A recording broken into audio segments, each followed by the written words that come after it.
lagi di akhirat kelak. Maka harus berlaku adil dari segi materi. Karena ini bisa dilakukan. Tapi segi kasih sayang agak beda, tidak jadi masalah. Sudah fitrah dari Allah Subhanahu wa taala. Kita pun tidak bisa berlaku adil dengan anak-anak kita. Dari segi kasih sayang, anak kita ada 5, semua disayang. Tetapi yang satu ini apa perintah manut, nurut. Yang satu ini membantah. Ketika yang satu yang manut, nurut tadi minta duit, langsung dikasih. Kalau ini ditanya dulu mau apa?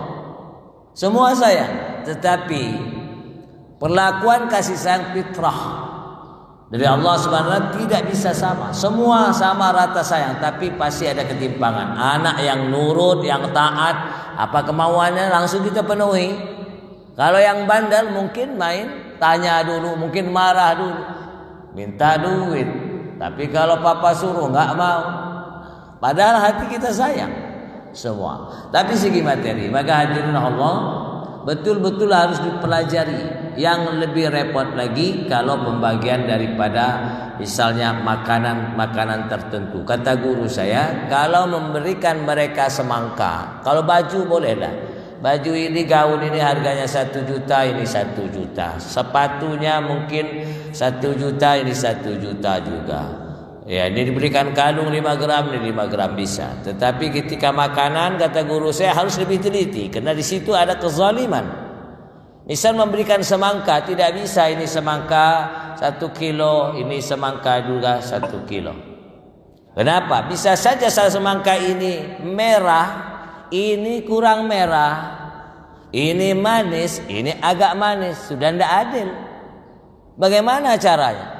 Jangan belikan semangka. Caranya belah 2. Setengah kilo ke istri pertama, setengah kilo istri kedua. Yang satu sudah. Yang satu ini lagi belah lagi. Setelah kilo istri pertama, setengah kilo istri kedua. Ini dapat manis dan tidak manis setengah-setengah. Ini manis dan tidak atau kurang manis setengah-setengah. Duren begitu juga. Enggak bisa dibelikan satu gandeng. Duren dibelah, isinya dihitung 1, 2, 3, 4. Ada 20. 10 ke sana, 10 biji ke sini. Belah lagi yang satu duren. Kalau enggak dikasih satu, ini kuning, ini agak kuning, ini manis, ini masam. Tidak adil. Repot kan? Jangan berbini 2. Itulah kata Allah Ta'ala, fa in khiftum alla ta'dilu. Jika kau tidak bisa berlaku adil, fawahidah, cukup 1 saja. Pesan daripada Allah Subhanahu wa taala. Ya. Maka di sini dikatakan, kalau seandainya mereka setuju dijadikan di dalam satu rumah, satu di kamar depan, satu kamar belakang, atau satu di lantai atas, satu di lantai bawah, maka boleh. Tapi kalau tidak, buatkan dia rumah yang nilainya sama. Nilainya 500 juta, ini pun dibuatkan 500 juta. Karena adil dalam arti dikatakan sama rata, atau adil bisa diartikan wada'u syai'i fi mahalli, menempatkan sesuatu sesuai dengan porsinya. Itu pun adil. Misal anak sudah besar semua, dikasih uang belanja 100.000, 100.000, ini adil. Atau menempatkan sesuatu sesuai dengan porsinya, ini pun adil. Anak yang kuliah kasih 100.000, anak TK kasih 10.000. Sesuai dengan porsi keperluan mereka masing-masing, ini pun adil. Istri pertama anaknya 5, sehingga jatah 1 bulan 500.000. Istri yang kedua anak 1, mungkin 1 bulan hanya 200 atau 100.000. Seperti itu. Maka dilanjutkan lagi di sini.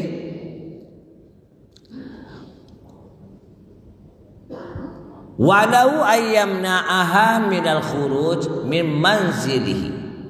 Seorang suami boleh melarang istrinya untuk tidak keluar dari rumahnya.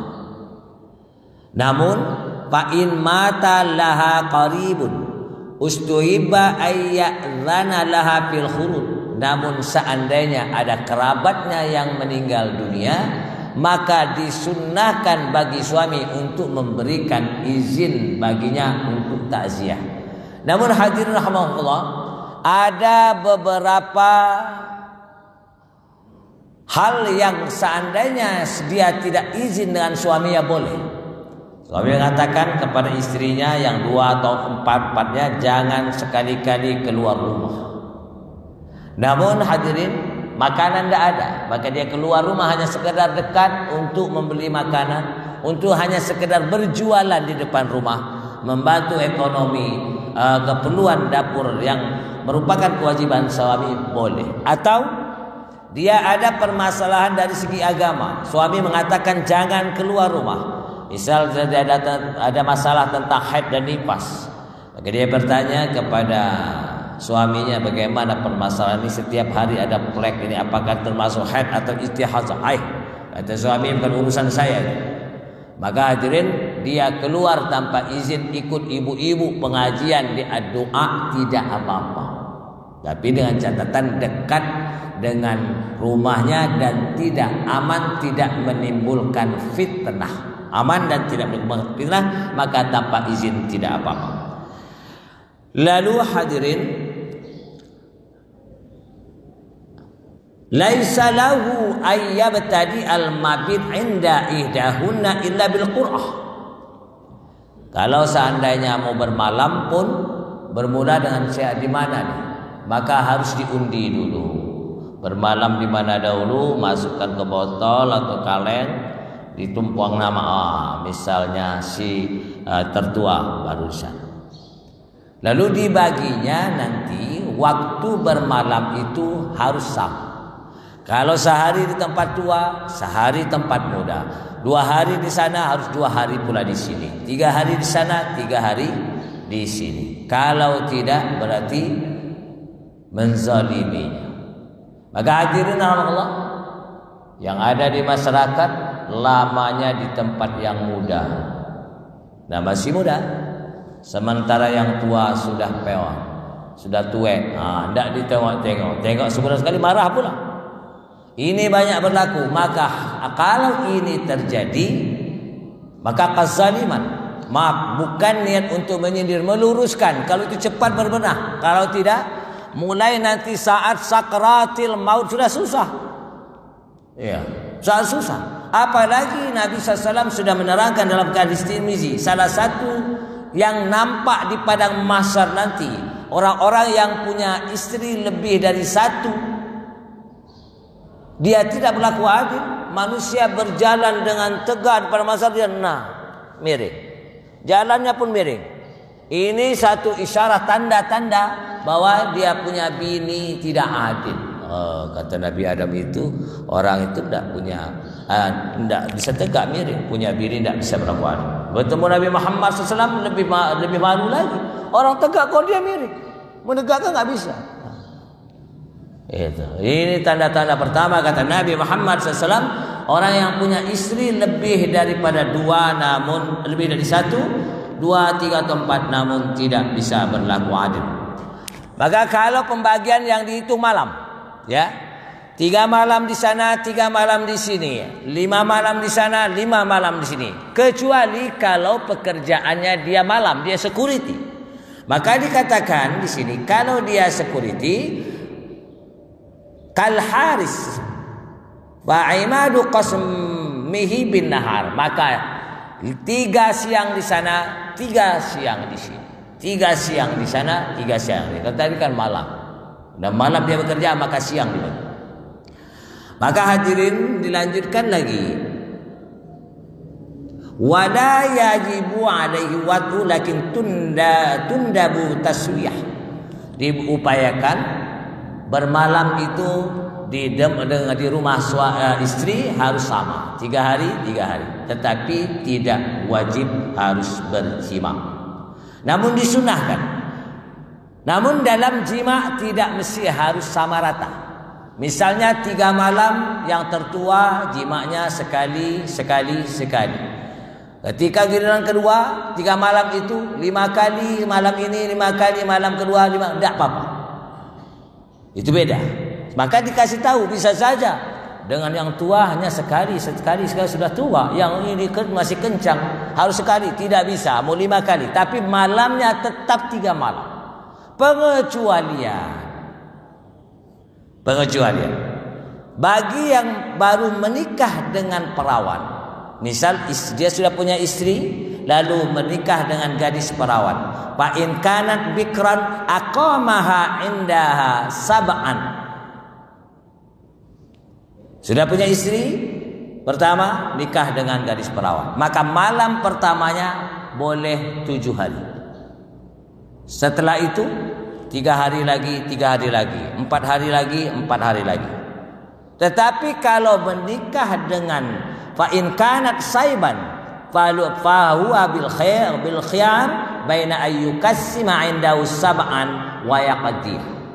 Maka hadirin Allah, kalau dengan janda boleh 7 hari, tapi nanti dikasih 7 hari lagi untuk yang tertua, atau 7 hari nanti kasih 7 hari, atau langsung sesuai dengan ini 4 hari. Hanya untuk yang gadis masih perawan saja boleh 7 hari, selebihnya sesuai dengan kebiasaan 2 hari atau 3 hari atau 3 hari. Lalu yang repot lagi akan berpergian, mau bawa bini yang mana? Bawa yang muda karena masih muda, nanti zalim, alangkah besarnya dosa. Maka dikatakan di sini, apabila dia akan bepergian, iza arada lil musafir, kalau dia ingin bersafar, maka diundi, bawa bini yang mana. Masukkan namanya, 4 istri, uncang dulu, istri yang nomor 3 berangkat. Kondangan lagi atau mau ke mall, guncang lagi, keluar nama, istri ketiga tadi sudah, guncang lagi, istri yang keempat baru berangkat. Repot ya, begini satu lah kata Allah Ta'ala. Bulan depan ada kondangan atau ini kan 3, 4 sudah, guncang lagi. Keluar nomor 3 lagi, guncang lagi. Nomor 2 berangkat. Jadi harus begitu. Segala sesuatu memulai harus diundi, yang mana harus didahulukan. Kalau tidak, tidak beribut. Masa dia aku yang lebih tua, mentah-mentah dia lebih cantik, maka harus selalu diundi. Mau dibelikan baju 4-4-nya nggak ada duit, mana dulu yang harus kita belikan? Undi lagi. Yang nomor 4 belikan baju. Bulan depan gajian mau beli lagi, undi lagi. Nomor 4 sudah, uncang lagi nomor 3. Repot juga. Seperti itu. Yalah, dapat nikmatnya, dapat pula harus tanggung jawab akan risiko.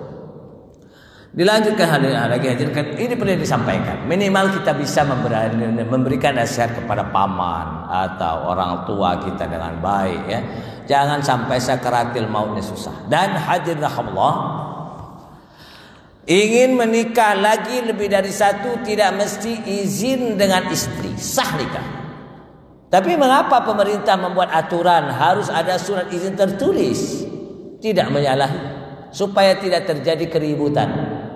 Ya, untuk kemaslahatan sakinah mawaddah warahmah. Untuk itulah hadirin Allah, saya kalau dirayu oleh para pejabat atau dewan, kepala-kepala dinas untuk nikah siri, diam-diam saya tidak mau. Ya, walaupun dijanjikan sekali nikah misalnya 10 juta, saya memang perlu duit. Tetapi kalau akan menghancurkan rumah tangga orang, saya tidak mau. Pasti suatu saat ketahuan. Nikah siri diam-diam, maka istri bersama anak-anak akan menyerang bapak dan istri kedua, ribut, hilanglah sakinah mawaddah warahmah. Memang segi hukum fikih, tanpa izin suami, tanpa izin istri sah nikah. Nikah siri pun sah, namun akan susah rentetannya nanti. Pertama, anak tidak punya, susah karena tidak punya surat nikah, tidak ada akte. Ketika suami ini meninggal dunia, hartanya banyak, dia tidak bisa dapat warisan. Kenapa? Nuntutnya bagaimana? Tidak. Kalau kau memang suami ya istrinya, mana surat nikahnya? Tambah lagi nanti hadirin, dia anaknya gadis mau ingin menikahkan, menjadi walinya, padahal bapak aslinya ini. Lah, kalian sudah suami, mana aktenya, mana surat nikah, lebih repot lagi. Maka lebih baik menikahlah secara resmi. Ya, secara resmi. Dan harus dengan persetujuan istri, supaya sakinah mawaddah warahmah. Alangkah bagusnya lagi kalau istri yang mencarikan calon untuk kita, tapi nggak mau. Kecuali ada Siti Sarah, lama nggak punya anak, akhirnya carikan Siti Hajar, kau harus nikah. Suruh nikah kan umur sudah hampir 98 tahun, tidak punya anak. Kata Siti Hajar, bang, mungkin aku mandul, nikah lagi lah. Tidak mau. Disuruh lagi nikah, tidak mau Nabi Ibrahim. Saya kalau disuruh nyari, tapi tidak disuruh-suruh. Mungkin bapak-bapak juga pasti sama bayar. Ya. Karena kalau kau nggak mau, maka kau harus ada wanita salehah Siti Hajar, harus nikah. Kalau begitu dipaksa terus, disuruh-suruh kau carikan, payulah, kata Nabi Ibrahim. Ya, maka hadirlah Allah, bagus lagi ketika dia mencarikannya, dan menyuruh untuk menikah. Dilanjutkan lagi hadirlah Allah, pembagian nafkah lahir dan batin. Begini, syarat untuk poligami ini muasyarah suami istrinya 4. Kalau 4 ini tidak ada, itulah pesan Allah Ta'ala, cukup 1. Pertama, bisa berlaku adil dan tegas. Kenapa adil dan tegas? Dia bisa adil, tidak tegas. Giliran di istri pertama 3 hari, pas giliran istri kedua mau 3 hari, bang nantilah, janganlah bang, akhirnya jadi 4. Bertindak tegas ini. Dia ingin berlaku adil, maka harus adil dan tegas. Tidak, ini sudah 3 hari, giliran yang tertua. Yang pertama harus adil dan tegas. Yang kedua, tidak akan mengganggu nilai ibadahnya. Istri mari 1 saja sholat subuh sering kesiangan, bagaimana kalau bininya 2? Kalau seandainya bini 1 masih melorot ibadahnya, tidak terjaga ibadahnya, maka cukup 1 saja. Yang ketiga, dia mampu menjaga istri-istrinya. Kalau tidak mampu, cukup 1 saja. Yang keempat, dia mampu memberikan nafkah lahir dan batin kepada semua istrinya.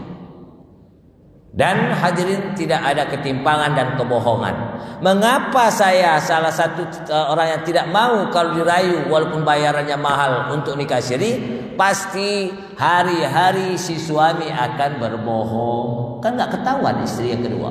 Dari mana bang? Dinas di luar kota. Mitang lah, meeting lah, mitung lah, segala macam. Tambah lagi nanti dari kemana uang ini? Oh, untuk dana ini, dana nggak tahunya ke bini muda, mak muda yang diam-diam saja. Sehingga hari-hari berbohong, hari-hari menzalimi yang tertua. Akhirnya petaka akan datang ke saat sakratil maut sudah mulai kan susah. Untuk itu, seandainya ada keluarga kita, maaf ya, sedang sekarat, dia punya bini lebih dari 1, cepat telepon.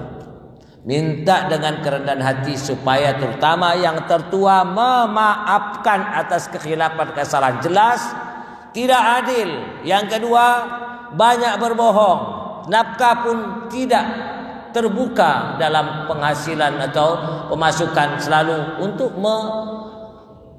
mengirim kepada yang muda yang diam-diam tadi. Maka kalau seandainya sudah sakratil mau dekat, kita ambil inisiatif, telepon lah. Atau kalau bisa dua-duanya hadir dengan lapang dada dan dengan kerendahan hati, tolong maafkan. Kalau nggak sesusah sekarang, angkat. Karena ada manusia ini masih DP-nya, pelunasannya nanti di akhirat. Seperti itu. Lanjut lagi hadirin, di sini dikatakan lagi Seandainya seorang istri, seorang suami melihat ada penyimpangan atau ketidaktaatan atau kedurhakaan, bagaimana tindakan suami? Wa iza ra'a minal mar'ati imaratin nusyuz. Kalau melihat tanda-tanda bahwa dia ini sudah mulai enggak taat, enggak jaga salat, enggak nutup aurat, enggak turut perintah suami atau sudah berani membantah orang tua, pertama adalah wa'azaha, nasihat. Terus jangan bosan-bosan memberikan nasihat yang baik kepadanya. Atau nasihat langsung atau tidak langsung ikut bawa ke doa untuk pengajian. Masih juga belum, wa'azaha bil kalami, nasihat dengan kalam kalimat atau kata-kata. Wa in sarahat bin nusuzi hajaraha fil firasi dunal kalam.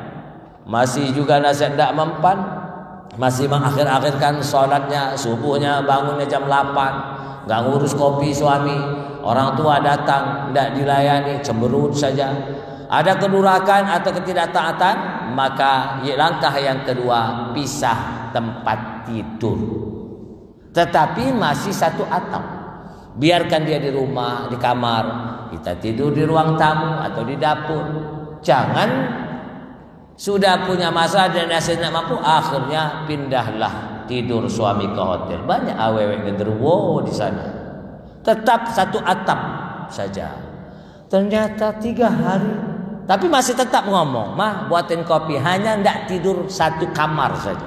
Langkah kedua, masih juga, maka langkah ketiga boleh dipukul. Wa darabaha darban, boleh suami memukul istri dengan 2 syarat. Kalau 2 syarat ini tidak ada, tidak terpenuhi, berarti tidak boleh dipukul. Pertama, ketika melihat nusyuz, pelanggaran, ketidaktaatan, kedurhakaan kepada istri, pertama wa'azaha bil kalami, nasihat. Berulang kali, jangan bosan.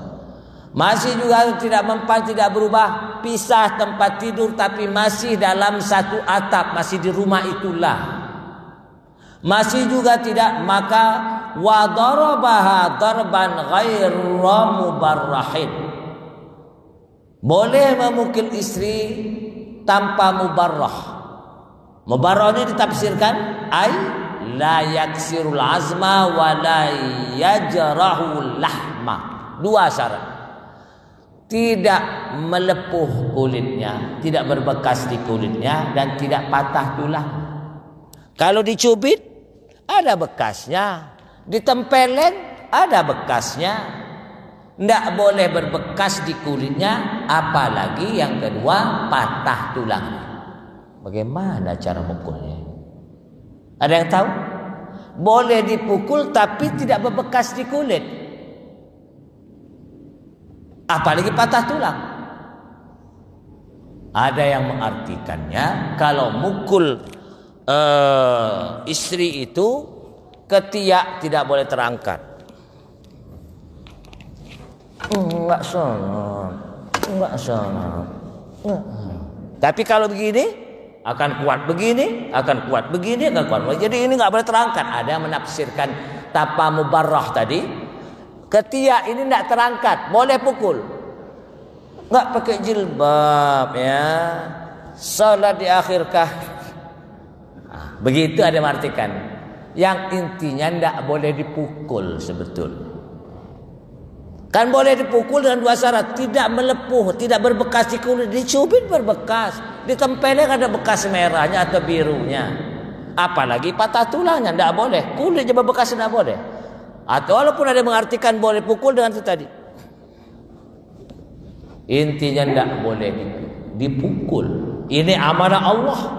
Dan mereka wanita-wanita ini akan menjadi perisai bagi kita dari neraka. Dan dalam Al-Quran disebutkan, Bapak Ibu Saudara sekalian, jangan kau ceraikan istrimu, jangan kau pukul istrimu seandainya dia masaknya tak sedap, nyetrika garisnya 2 kayak rel kereta api, tidak tahu ya, penidur habis masak tidur, apapun penidur ada, bentar-bentar baca Quran. Tidur, nulis pun tidur. Dia tidak tidur, hanya ngeliat HP. Jangan kau cerai, jangan kau pukul. Bisa saja istri yang tak pandai bersoleh, istri yang penidur, masak tak sedap tadi, akan lahir, kata Allah Ta'ala, dari rahimnya anak-anakmu yang soleh dan solehah. Karena bukan aib yang namanya penidur, masak tak sedap, nyetrikanya garisnya ada 2, bukan aib. Ya. Maka bisa saja, kata Allah Ta'ala Quran, wanita yang ada kekurangan dari segi pekerjaan rumah tangga yang bukan menyimpang aturan agama, akan lahir dari rahimnya putra putrimu yang soleh dan soleha. Maka ini bukan merupakan aib bagi wanita. Maka hadirin Allah, saya sudah sampaikan tadi, bermasalah pertama nasihat, kedua bisa tempat tidur tapi masalah ketika dipukul boleh, apa syaratnya? Tidak berbekas di kulitnya, apalagi yang kedua tidak mematahkan tulangnya. Kalau ini ada, pukullah. Bagaimana teori, cari sendiri. Pukul pakai apa? Tapi kata guru saya, kalau suami istri ribut tidak perlu pukul-pukul, gendong saja dia, bawa ke kamar, dia akan diam. Coba prakteklah pulangnya. Ngapain ngoceh? Diam, jangan dijawab. Diam saja. Maka insya Allah akan sakinah, mawaddah, warahmah. Bukan niat menyinggung, ingatkan. Mumpung masih ada kesempatan, yang punya istri lebih dari satu, berbenahlah. Ya, kalau tidak kezaliman, maka DP mulai ketika kan sakratil maut akan susah. Karena ada yang terzalimi, selalu dibohongi. Dan kedua, DP-nya nanti, pelunasan DP-nya nanti dia akan lebih berat lagi. Mudah-mudahan Allah jaga kita semua dari hal-hal kezaliman. Amin. Ya. Baik, kita buka pertanyaan, hadirin. Silakan yang akan bertanya, yang belum paham tentang muasarah suami istri. Kalau beberapa pekan yang lalu saya sampaikan hak suami, hak istri. Sekarang hak muasarah suami istri, terutama yang lebih dari satu. Silakan.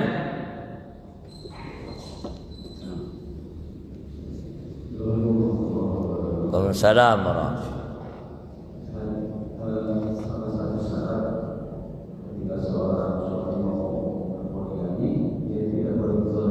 Ya, berlaku adil dan tegas. Syarat pertama ya. Ketika suami mau berpoligami, dia tidak harus istri. Tidak.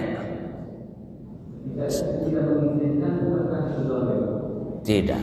Ini beda. Untuk suami mau nikah lagi tanpa izin istri, apakah ini zalim? Tidak. Zalim itu setelah menikah tidak berlaku adil. Zalim itu apabila setelah menikah ibadah nambah berkurang atau hilang. Yang ketiga, dia tidak mampu menjaganya. Yang keempat, dia tidak mampu memberikan nafkah lahir dan batin. Maka zalim. Tetapi tanpa izin sah segi hukum ya. Tetapi kenapa pemerintah tetap memberikan harus ada izin tertulis? Khawatir terjadi keributan, nak ngantor atau ribut, atau ke protes istrinya, gaji nggak pernah dikasihkan lagi bagi untuk masak-masak. Kenapa? Karena akhirnya petaka lah, akhirnya bisa-bisa dia dipecat dari pegawai negeri. Maka untuk itulah segi hukum, kalau kita harus tahu, tanpa izin istri sah, tapi sebaiknya memberitahu. Tidak izin tapi saya sudah nikah lagi, tenang aja, adil. Kalau beli semangka, belah lagi, sana sebelah, sini sebelah. Duren, keluarkanlah satu-satu. Oh manis ini, berarti harus dibelah. Jangan satu duren ke sana, satu duren ke sini, tidak adil. Ini manis, ini kurang manis. Ini wangi, ini kurang wangi. Ini kuning, agak kuning. Kerjaan juga ya. Kalau gula bolehlah sekilo sama gula, asal mereknya sama. Lah durian gimana? Semangka contoh. Nah, nenas harus dibelah. Timbang. Satu, oh kurang berapa on? Begitu. Tidak zalim tanpa izin. Segi hukum fikih ya. Tanpa izin sah. Setelah itu memberitahu. Nah itu tadi ingat, orang berjalan tegak dan dilihat seluruh manusia ini Punya bini lebih dari 2 tidak adil. Di padang masalah sudah bermasalah. Sakaratul maut sudah bermasalah. Maka pesan Allah Ta'ala, nikahilah masna wa sulasa wa ruba. Masih koma. Fa in khiftum alla ta'dilu fa wahidah. Kalau kau tidak bisa berlaku adil, kata Allah, cukup satu. Berat nanti tentang tuntutan. Ya. Ada ketika mau akad nikah, ada beberapa orang tua mengajukan syarat kepada calon suaminya, jangan duakan anak saya, seperti itu. Tak bisa. Misal mau menikah, Pak Sabil, kau nikah tapi jangan kau duakan anak saya. Maksudnya jangan dimadu. Mana Allah membolehkan, kenapa kita boleh jangan? Namun pesan Allah, kalau nggak bisa adil, kata Allah satu. Iya, memang betul hadirin. Saya akan cerita sedikit. Hampir seluruh wanita tidak mau dimadu. Dia tidak mau berbagi. Ya, illa masyaallah, kecuali yang dikehendaki oleh Allah Ta'ala. Pada suatu hari ada desas-desus cerita dengan berita bahwa Ali radhiyallahu ta'ala anhu ingin menikah lagi. Orangnya ganteng, keluarga Rasul. Fatimah tahu. Fatimah tidak marah pada suaminya, nangis dan nangis saja. Bengkak mata menangis. Ya, berarti Fatimah pun ada rasa cemburulah. Ya, atau belum siap untuk pada imannya luar biasa. Siang malam menangis, Nabi tahu. Di sini, wahai anakku sini, ada apa? Wahai Anda Rasulullah, saya dengar suami saya ingin menikah lagi. Maka tabayun Rasul, tidak langsung marah-marah. Fatimah tidak marah-marah, tidak protes, sebab ayatnya ada. Hanya sedih, naluri wanita kan. Tidak marah, kenapa kau menikah lagi, tak laporkan ke bapakku? Tidak, nangis saja. Karena dia paham perintah ayat Allah Subhanahu wa ta'ala. Menangis dan menangis, naluri seorang wanita. Ayahnya panggil, ada apa? Saya dengar ayanda bahwa suami saya ingin menikah lagi. Nabi panggil tabayun. Betul wahai Ali, kau akan menikah lagi? Ya, jujur. Kalau kata Nabi jangan menikah lagi, ada ayatnya. Ya, apa jawaban pertanyaan Rasul? Betul kamu akan menikah lagi? Iya. Fatimah menangis Ali siang malam. Fatimah menangis, aku menangis. Fatimah tersenyum, aku tersenyum. Paham? Ali akan kalimat Nabi, sehingga tidak jadi dia menikah lagi. Menikahnya Ali radhiyallahu ta'ala setelah Fatimah wafat. Sekitar 2 bulan setelah Nabi wafat, Fatimah menyusul ayahnya. Bijak kan Rasul? Dipanggil, betul wahai Ali, kau ingin menikah lagi? Sehingga istrimu siang malam menangis. Ya. Apa kata Nabi? Fatimah menangis. Kalau Fatimah menangis, aku menangis. Kalau Fatimah tersenyum, aku pun tersenyum. Ini makna ini kan dalam kata-kata. Ali tidak tersinggung. Karena begitu halus santun akhlak Rasul, maka sampai Fatimah radhiyallahu ta'ala wafat, Ali tidak menikah. Setelah wafat barulah menikah. Subhanallah, alangkah santunnya junjungan kita. Cara menegur mantunya saja seperti itu. Ya, baik. Kita buka lagi pertanyaan. Masih ada waktu? Ya, silakan. Jadi disampaikan ini bukan niat menyinggung, maaf kalau ada bapak di sini, bukan, pelajaran agama. Lebih baik disampaikan sekarang untuk berbenah supaya terlepas dari tuntutan kezaliman terhadap istri, terutama yang tertua atau pihak yang terzalim. Silakan. Waalaikumsalam.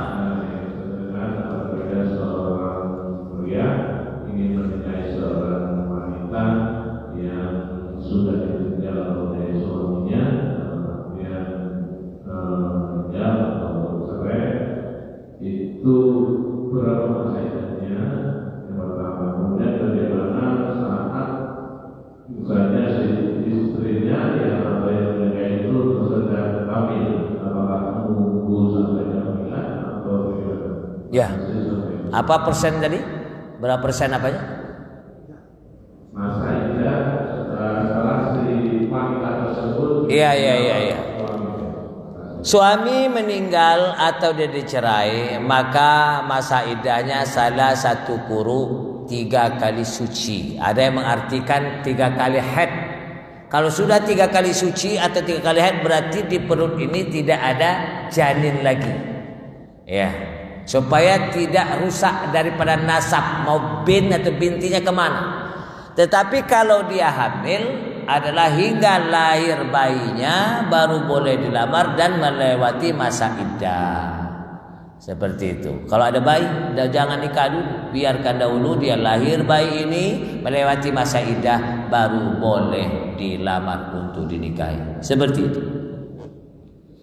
Dan ingat hadirin, seorang yang dinikahi janda dan janda ini punya anak gadis, misalnya 1. Hati-hati ketika seorang bapak ini menikahinya, wanita janda ini, namun belum dukhul, belum dijima, maka laki-laki ini boleh menikahi anak gadis itu. Tapi ini dicerainya, nikah dengan ibu ini janda. Tahu ibu ini punya anak gadis, oh cantik juga. Udahlah, dicerai aja yang tua maknya, ambil anaknya boleh. Tapi dengan syarat apa tadi? Si janda ini belum dijima. Paham? Nah, kalau dia sudah menikah dengan janda ini, lalu janda ini sudah dijima, maka anak gadisnya itu anaknya tidak boleh nikah, menjadi mahram karena melalui jalur pernikahan. Tapi kalau sudah nikah belum dijima, lalu dia cerai dan nikahi anak gadis janda ini, boleh. Dan juga perlu diketahui hadirin, nanti akan kita sampaikan, anak angkat tidak mahram. Punya anak gadis, anak angkat dari bayi, meninggal istri, anak angkat boleh dinikahi. Ya. Atau sebaliknya, anak angkat ini laki-laki dari bayi, besar, bapaknya meninggal, si ibu nikah dengan bapak angkatnya, boleh. Dan tidak mahram. Ini banyak nggak ngerti. Seperti sudah anak sendiri, akhirnya bapak ini menjadi wali nikahnya, nanti nggak khawatir nggak sah wali nikah, dan dia tidak bisa mewarisi harta. Meninggal suami istri ini, anak angkat nggak bisa mewarisi sedikit pun, kecuali kalau yang sudah dihibahkan. Kemana harta benda ini? Ke keluarganya, abang, adik, ayu daripada si mayit, saudara-saudara kandungnya atau saudara tiri satu bapak beda. Nah, ini banyak nggak ngerti ini, terutama di sekitar Teluk ini bermasalah akhirnya. Ya, karena akta kelahiran ditutup-tutupi seolah-olah dia bapak kandungnya, dia yang menikahkan. Tidak sah, dia bukan walinya. Ya, bapak anaknya angkat. Seperti itu. Kalau apalagi bapaknya ada, terus terang saya sedikit. Kalau bapaknya kena anak itu ketemu di pinggir jalan di kerdus di panti asuhan, maka bintinya kemana? Binnya bin Abdullah atau bin Adam. Seperti itu. Jadi anak itu tidak muhrim ya. Jadi bisa dinikahi. Anak angkat boleh menikah dengan bapak angkatnya kalau dia perempuan, dengan ibu angkatnya kalau anak angkat ini laki-laki. Dan bapak angkat tidak bisa menjadi wali kasih tahu saudara kita. Banyak terjadi ini, nggak sah nikahnya. Kalau nggak sah jadi zina hukumnya. Jadi fikih harus tegas. Maka banyak belajar fikih insyaallah ya. Ada lagi yang ditanya? Gimana, cukup? Belum, masih ada waktu. Masih ada di mana? Yang itu. Silakan.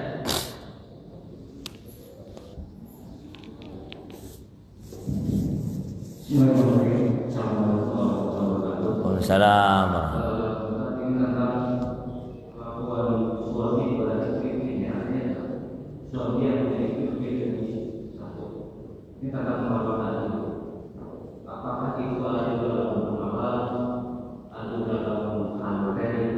Ya.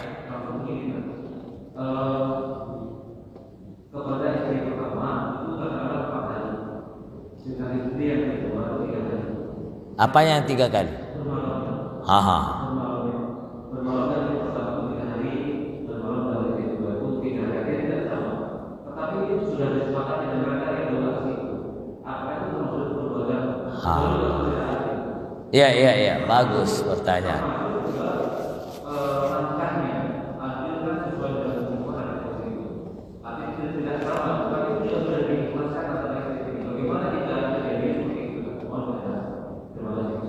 Waalaikumsalam warahmatullahi wabarakatuh.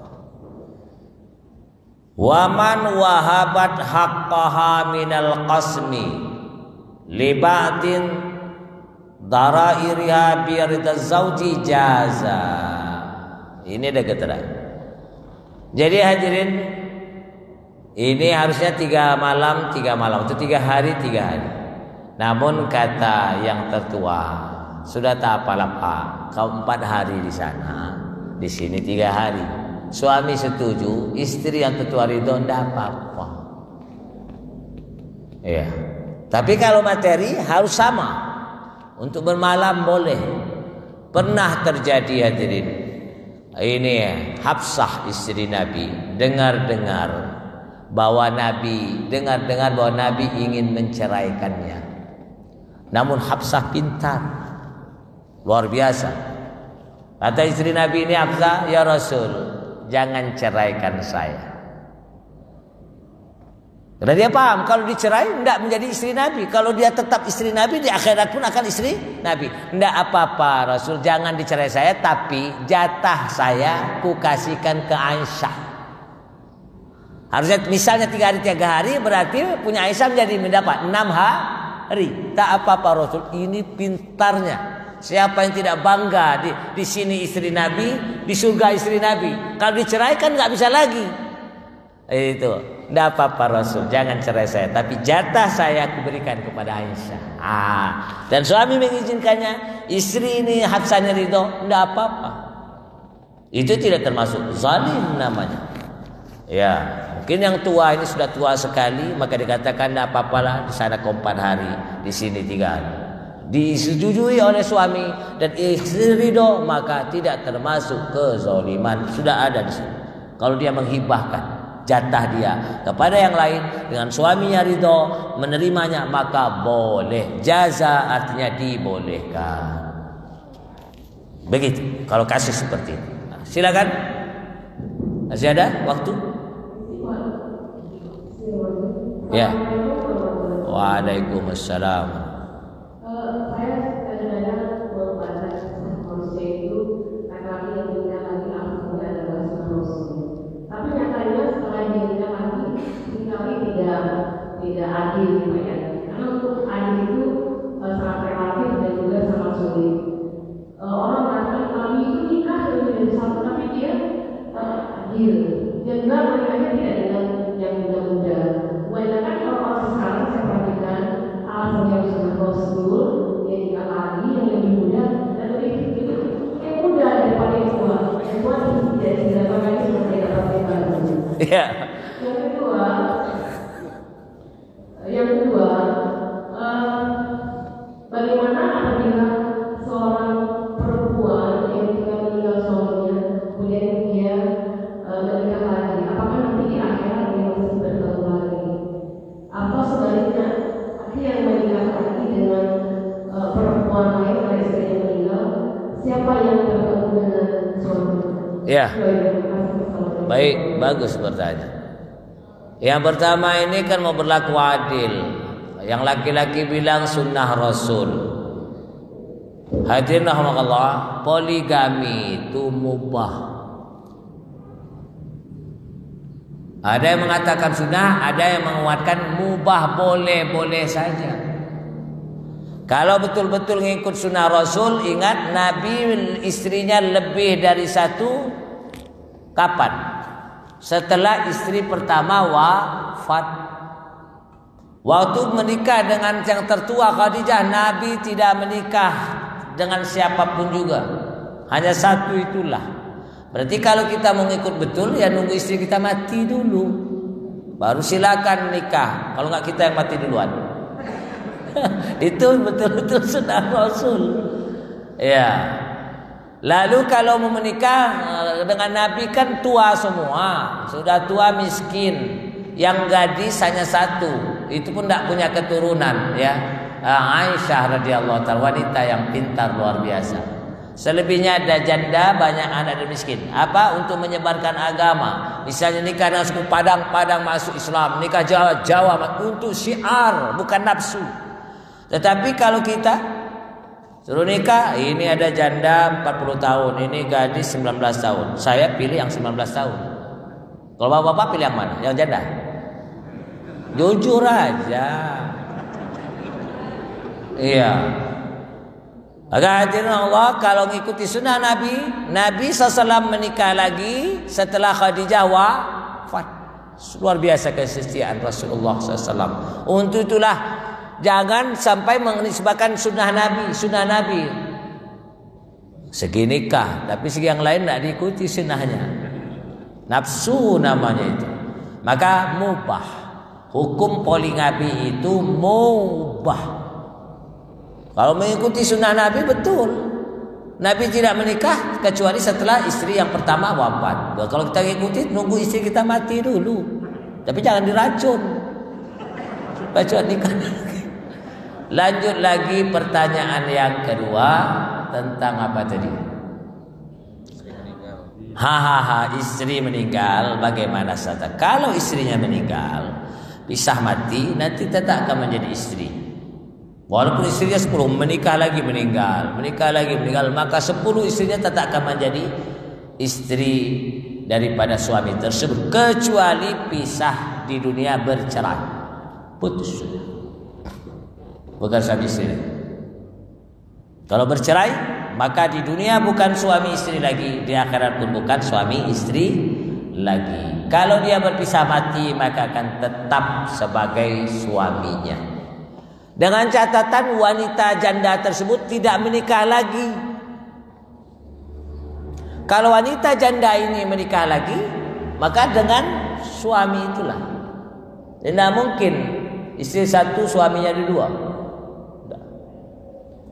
Wanita ini ditinggal oleh suaminya mati, maka dia menikah lagi. Maka wanita ini suruh milih, mau yang pertama atau yang kedua. Suruh milih. Adalah yang pertama saja. Sebab yang tertua ada mati duluan itu galak Lampung. Ya, di akhirat nanti maksudnya. Perempuan ini sudah menikah, meninggal suaminya, maka dia menikah lagi si janda ini. Maka nanti di akhirat dia suruh milih, mau yang pertama atau yang kedua nanti di surganya. Yang tertua aja lah. Yang nomor 2 aja dengan orang Jawa. Yang tertua kenapa? Lampung galak. Tapi di akhirat tidak galak lagi. Maaf suku Lampung, saya Lampung juga. Ada lagi? Begitu Bu ya. Tapi kalau sudah suami meninggal dunia, dia bertahan, tidak menikah lagi, tetap suaminya itu. Nah inilah yang membuat saya termasuk senang, karena ibu saya pun janda. Ada hadis Nabi SAW, janda-janda muslimah yang setelah ditinggal oleh suaminya meninggal dunia tidak menikah lagi demi membesarkan dan mendidik putra-putrinya, kata Nabi, paling dekat di belakang aku menuju surga. Subhanallah. Ya, saya ditinggal oleh ayah umur hampir umur 10 tahun, kelas 4 SD. Kami 9 saudara, masih kecil-kecil. Tapi mak saya tidak menikah lagi sampai meninggal dunia. Demikian saya baca hadis senyum saya, Masya Allah. Mak saya termasuk salah satu. Mak kita juga insya Allah. Wanita-wanita muslimah setelah ditinggal oleh suaminya meninggal, dia bertahan, dia korbankan keinginan nafsunya demi melihat, mendidik dan membesarkan putra-putri. Kata Nabi, yang paling dekat di belakang aku menuju surga. Tapi janda-janda muslim, dia enggak ketemu hadisnya duda-duda muslim akan dekat di belakang aku, yang bertahan tidak menikah lagi demi membesarkan mendidik putra-putri. Sebelum 40 hari dah kahwin maning, enggak ketemu. Tapi kalau janda, banyak mungkin ada ibu-ibu kita yang kita lihat di depan kita bertahan. Ayah kita meninggal tidak menikah lagi. Itulah manusia, kata Nabi, paling dekat di belakang Nabi untuk menuju surga. Sampai sekarang belum ketemu duda-duda muslim akan dekat di belakang aku. Enggak ketemu. Belum sebulan dah kahwin mani. Tapi tidak salah juga, karena laki-laki tidak ada masa iddahnya. Ada lagi yang tanya? Saya ada waktu? Cukup? Oh, satu terakhir ya. Assalamualaikum. Nama saya angkat bisa. Ya. Yang pertama untuk anak angkat tadi dikatakan sebagai muhrim. Kemudian kalau dia misalnya memperkaya lagi dalam keluarga itu untuk auratnya kemana? Kemudian yang kedua Untuk wali. Ya laki atau perempuan dari orang tuanya memakai auratnya. Misalnya perempuan pakai jilbab atau itu. Iya. Kemudian yang kedua ada fenomena kalau anak-anak itu disusui oleh misalnya mati dari pangkatnya. Betul. Bagus. Hadirin tidak mahram ya. Dan bahasa kita tidak muhrim. Batasan di rumah harus tutup aurat. Kalau dia perempuan, tidak boleh buka aurat dengan bapak angkat, kan nggak muhrim sebagaimana orang lain. Tidak boleh berduaan. Ibu angkat pergi, dia dengan berdua dengan bapak angkat, tidak boleh. Sebab sudah tidak muhrim. Maka untuk itulah bagusnya ambillah anak angkat itu ponaan. Tidak punya anak, ambil. Pertama nambah sedekah saudara, ini anak sendiri. Kalau toh harta dia meninggal, diambil keponakan, dihibahkan keponakan, menolong. Adik-adiknya yang punya anak banyak miskin, ambil, angkat. Daripada ngambil yang nggak tahu jelas nasabnya atau nggak ngerti hukumnya. Maka hadirin Allah, cara mensiasatinya. Sebagaimana kepala cabang BRI Syariah, dia gimana Tat? Saya ini udah hampir 10 tahun tidak punya anak. Gimana? Kan saya dengar-dengar bukan murid begini. Kamu punya adik perempuan? Oh ada. Sudah menikah? Ya, sedang hamil. Saya katakan tunggu adikmu, adik perempuanmu lahir anaknya. Ya berarti kalau adik siapa? Ponaan. Misalnya saya punya adik perempuan sudah nikah, sedang hamil. Nah saya mau ngadopsi anak nanti, ngangkat anak itu setelah ponakanku ini lahir. Ponakanku ini lahir, aku ambillah bayi ini, aku titip ke adikku, Dik, tolong susukan anak ini. Setelah disusui, akhirnya menjadi saudara sesusuan dengan ponakan saya. Berarti saya pun Pak D sesusuannya. Paham ini? Maka muhrim. Sebagaimana anak adikku lahir tadi, ini ponakan saya, ini disusui oleh adik saya yang perempuan tadi. Dia punya bayi. Maka ponakan saya dengan bayi ini saudara sesusuan. Ini adalah ibu susunya, saya adalah pamannya. Kan begitu? Status paman kan? Dari susuan. Paham ini mana? Maka mahrim. Maka dia tunggu dulu. Adiknya ini lahir, pas lahir, sudah lahir kan? Ambil bayi. Susukan sampai dia kenyang. Akhirnya menjadi saudara sesusuan, muhrim jatuhnya. Kalau anak ini perempuan gadis nanti, mahram, tidak boleh dia nikahi. Tapi walinya tetap nanti menjadi wali hakim. Tapi menjadi mahram dengan ini. Dari jalur mana? Sesusuan. Paham gak ini? Dia menyusui dengan adik kandung saya. Karena dia sudah melahirkan ponakan saya. Ponakan lahir kan sudah ada susu nih. Dia menyusui, maka saya titiplah untuk disusui. Menjadi saudara sesuai dengan ponakan saya. Itu mensiasati. Nah itulah yang ditempuh oleh kepala cabang BRI Syariah. Karena ingin bertanya. Jadi ada jalan keluarnya. Sehingga tidak menjadi petaka nanti di kemudian hari. Bagaimana, cukup? Alhamdulillahirrahmanirrahim. Allahumma salli wa sallim wa barik alaih. Ya Allah, sudah 11 hari berjalan di bulan Muharram. Di tahun baru 1442 Hijriah. Kami mohon tuntun kami, bimbing kami ya Allah, supaya kami tetap di jalan yang benar, jalan yang lurus, jalan Ahlus Sunnah wal Jamaah. Ya Allah, ya Tuhan kami, turunkan rahmat-Mu ke negeri kami, terlebih lagi ke rumah kami, dari langit, dari bumi, pancarkan di 4 penjuru angin. Jadikan keluarga kami sakinah, mawaddah, warahmah. Jauhkan halangan dan rintangan akan merusak ketenangan rumah tangga kami. Ya Allah, ya Tuhan kami, jadikan anak-anak kami, istri kami anak yang saleh dan soleha.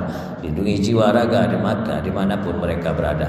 Ya Allah, apabila Kau akan panggil kami, panggillah kami dalam keadaan husnul khatimah. Ya Allah, dan kami, ya Allah ya Rahman Rahim, berkailah umur kami, berkailah kesehatan kami, berkailah rezeki kami, berkailah harta benda kami, berkailah anak cucu keluarga keturunan kami, dan berkailah waktu kami. Ya Allah, perkenankan doa kami. Rabbana atina fid dunya hasanah wa fil akhirati hasanah wa qina azabannar. Falka subhana rabbika rabbil izzati amma yasifun wa salamun alal mursalin walhamdulillahirabbil alamin. Makasih, mohon maaf khilafan. Assalamualaikum warahmatullahi wabarakatuh.